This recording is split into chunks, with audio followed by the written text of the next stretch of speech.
Huh? Dallas, Texas. Hello? Jaylon, this is Jerry Jones with the Dallas Cowboys. How you doing, Jerry Jones? Well, we're doing fine, and it's great to be talking to a Dallas Cowboy. Absolutely.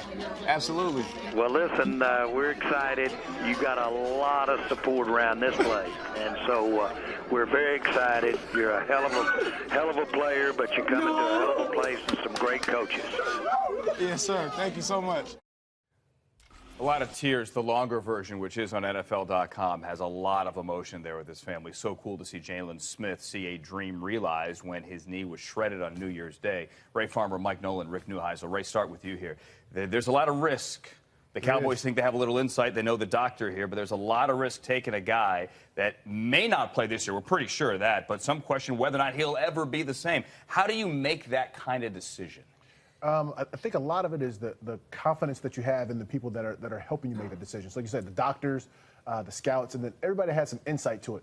And then there's a numbers game. So you say, okay, if the guy's a second-round pick, I'm expecting 4 good years of a good player. The guy may not be a standout player, but he should be a good player.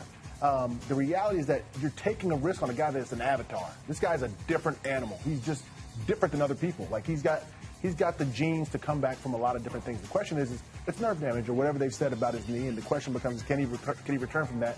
I remember hearing the rumor about Adrian Peterson when he had his knee surgery, that he had like the tendons and the elasticity of like a 10-year-old.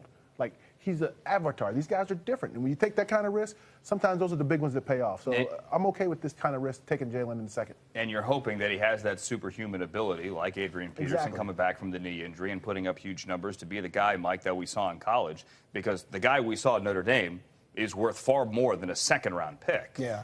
You know, I think we all know what the risks are. Let me talk about the rewards real quickly. I was very fortunate in my career to have coached Ray Lewis and Lawrence Taylor both, 2 of the greatest linebackers to ever play the game. Their impact on the football team was immeasurable. I mean, if it wasn't for them, I don't know if those teams would have gone to the Super Bowl as they've done.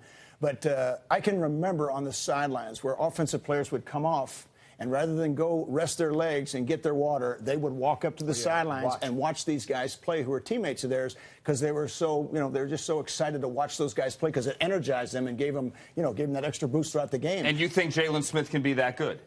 Like I said, we're talking about the rewards. Yep. And if he hits the rewards, you never know. Yeah. He could very well be one of those guys, yes. That would be special. There's 2 components here, risk-reward. One is for the player. Is he going to come in and have the kind of success that we've watched him have at Notre Dame? And the hope is certainly that he will. We know the downsides. The orthopedic surgeon, I think, has a relationship with the Cowboys, so they had great intelligence there in terms of the, weighing out the factors. And the second risk-reward factor is who's making the decision. If you're a GM and you're making this decision and your owner's wondering if you're doing the right thing, that's a completely different thing. Whether as you're the owner of the team also wearing the GM hat, I can do this unencumbered because, you know what, I trust this kid. I think he's a phenomenal player. You can see how much fun that was for Jerry Jones to look and make that phone call to the young man. So I think because he knows he's got a long-term contract there as the GM, he was able to pull the trigger here, and I think it hopefully will pay out great dividends. And if you're Rod Marinelli, maybe you're saying, can we speed this up a little bit? And can we get a D lineman coming up next, maybe 5 D linemen? Or can I stay the coach a little longer? Right. Can I get another year? Right. Do I get a red shirt as well?